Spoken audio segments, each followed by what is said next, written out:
Poliisi Kawempe ekoze ekikwekweto mu bitundu by'entinda ku bafere abaludde nga batunda zaabu ow'Ebikyupuli. Mugisha Ali, Mwanje Asuman ne Barorera Naddeewo be bakwatiddwa nga bano kigambibwa baliko Munnaansi wa Burundi Ali Ndayishimiye gwe baggyeko siringi $600 mu $100 ne bamuguza zaabu ow'Ebikyupuli. Bano era kitegeerekese nti baliko ekifo kye babadde bakozesa okujingirira zaabu ono, era poliisi weetuukiddeyo entinda esanzeyo ebintu bingi omuli n'ebiragalalagala bye bagambibwa okuba nti bye bakozesa.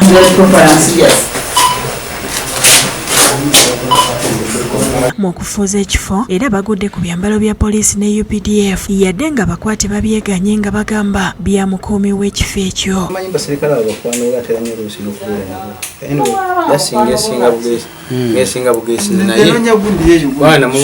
Namubuuzaako nangamba abapoliisi bali bakwana so osikuba oli waawo osobola okuwuliza nomanya kubanga omuvubuka omwita George.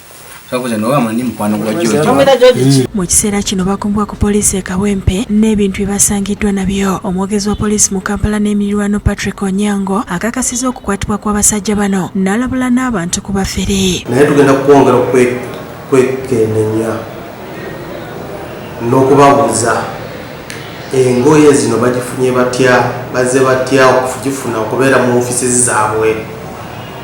Waliwo yabadde essaawo, waliwo yakoze ki, ebyo byonna tukola ki, tugenda kugenda mu maaso okunoonyereza ebyo. Lugendo Chris Paul yakusakidde eggulire lino.